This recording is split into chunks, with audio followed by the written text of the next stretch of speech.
50 বছরের পুরনো সেই বাড়িতে আজও শোনা যায় কান্নার শব্দ। বাংলার এক প্রত্যন্ত গ্রামের শেষ প্রান্তে দাঁড়িয়ে আছে একটি পুরনো বাড়ি। প্রায় 50 বছর ধরে বাড়িটি পরিত্যক্ত। দিনের বেলায়ও কেউ সেই বাড়ির পাশ দিয়ে হাঁটতে চায় না, কারণ প্রতিদিন রাত 3টার দিকে বাড়ির ভেতর থেকে ভেসে আসে এক নারীর কান্নার শব্দ। কেউ বলে আত্মা, কেউ বলে অভিশাপ, আবার কেউ বলে সেই বাড়ির দেয়ালের ভেতর লুকিয়ে আছে এমন এক সত্য যা জানলে মানুষ পাগল হয়ে যায়। আজকের গল্প সেই অভিশপ্ত বাড়ির। গ্রামের আতঙ্কের বাড়ি। গ্রামের নাম ছিল কালীগঞ্জপুর। ছোট্ট শান্ত গ্রাম, কিন্তু গ্রামের শেষ মাথায় দাঁড়িয়ে থাকা সেই বাড়িটা যেন পুরো গ্রামের অশান্তির কারণ। বাড়িটি ছিল জমিদার রমিজ উদ্দিনের। লোকটা প্রচণ্ড রাগী আর নিষ্ঠুর ছিল। গ্রামের লোকেরা বলতো সে নিজের স্ত্রীকেও অত্যাচার করত। একদিন হঠাৎ তার স্ত্রী রহস্যজনকভাবে নিখোঁজ হয়ে যায়। কেউ তাকে আর কখনো দেখেনি। তারপর থেকেই প্রতি রাতে বাড়ির ভেতর থেকে কান্নার শব্দ আসতে শুরু করে। প্রথমে মানুষ বিশ্বাসটা গুরুত্ব দেয়নি, কিন্তু ধীরে ধীরে যারা সেই বাড়ির কাছে গেছে তাদের সাথে ঘটতে থাকে অদ্ভুত সব ঘটনা। সাহসী ইউটিউবারদের আগমন।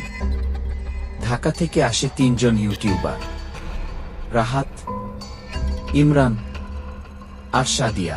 তাদের চ্যানেলের নাম ছিল ট্রুথ বিড। তারা সিদ্ধান্ত নেয় সেই বাড়িতে রাত কাটিয়ে ভিডিও করবে। গ্রামের মানুষ তাদের বারবার নিষেধ করেছিল। এক বৃদ্ধ বলেছিল, বৃদ্ধু বাবারা, রাত 3টার পর ওই বাড়িতে মানুষ থাকে না। কিন্তু তারা হাসতে হাসতেই বাড়ির ভিতরে ঢুকে পড়ে।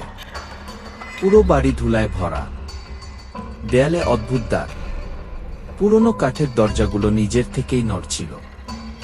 সাদিয়া ক্যামেরার দিকে তাকিয়ে বলল, সাদিয়া, বন্ধুরা, আজ আমরা প্রমাণ করব ভূত বলে কিছু নেই। হঠাৎ উপরতলা থেকে ভেসে এলো এক নারীর কান্না।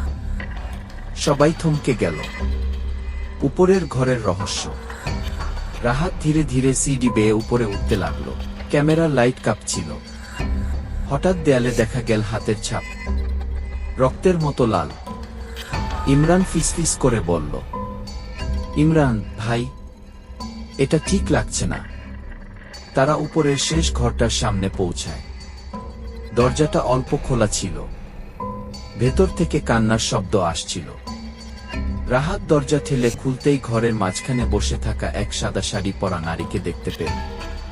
তার চুল পুরো মুখ ঢেকে রেখেছে। সাদিয়া চিৎকার করে উঠল। ক্যামেরা কাঁপতে লাগল। হঠাৎ নারীটি ধীরে ধীরে মাথা তুলল আর তার চোখ সম্পূর্ণ কালো। পালানোর চেষ্টা।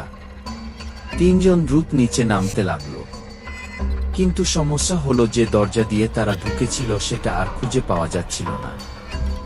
বাড়ির ভেতর যেন বদলে যাচ্ছিল। একই করিডোর বারবার ফিরে আসছিল। হঠাৎ ইমরান থেমে গেল। সে দেয়ালের দিকে তাকিয়েছিল। দেয়ালে লেখা, ওকে বাঁচাও। তারপরই দেয়ালের ভেতর থেকে বেরিয়ে এলো রক্তমাখা হাত। ইমরানকে টেনে নিয়ে গেল অন্ধকারে। রাহাত আর সাদিয়া চিৎকার করতে লাগল, কিন্তু ইমরানের কোনো শব্দ আর পাওয়া গেল না। গোপন কক্ষ। রাহাত আর সাদিয়া বাড়ির নিচতলায় একটি গোপন দরজা খুঁজে পায়। দরজার নিচ থেকে ঠান্ডা বাতাস আসছিল।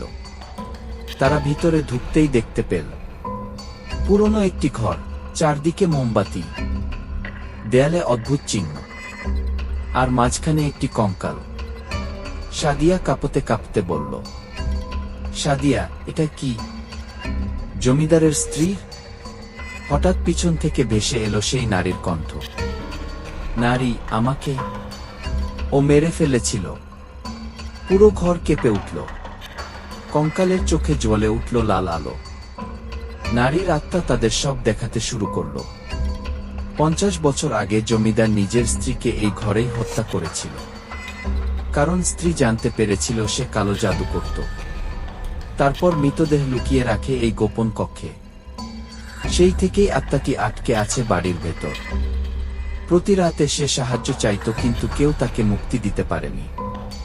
হঠাৎ পুরো বাড়ি জ্বলতে শুরু করলো। চারদিকে আগুন।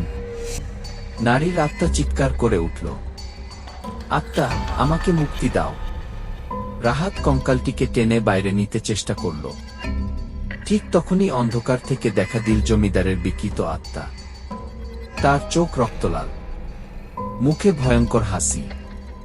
জমিদারের আত্মা রাহাতকে আক্রমণ করল।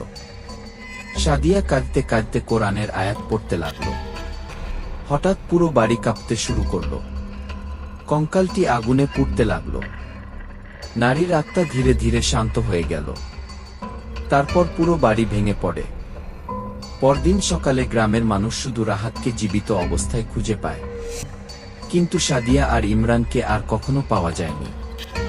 আজও গ্রামের মানুষ বলে, রাত ৩টার সময় সেই জায়গা থেকে কান্নার শব্দ ভেসে আসে, কারণ সব আত্মা কখনো মুক্তি পায় না। আপনি কি বিশ্বাস করেন আত্মা সত্যিই কোনো জায়গায় আটকে থাকতে পারে? কমেন্টে লিখুন আপনার মতামত। আর এমন ভৌতিক গল্প শুনতে এখনই সাবস্ক্রাইব করুন কি true ghost stories Bangla TV and music.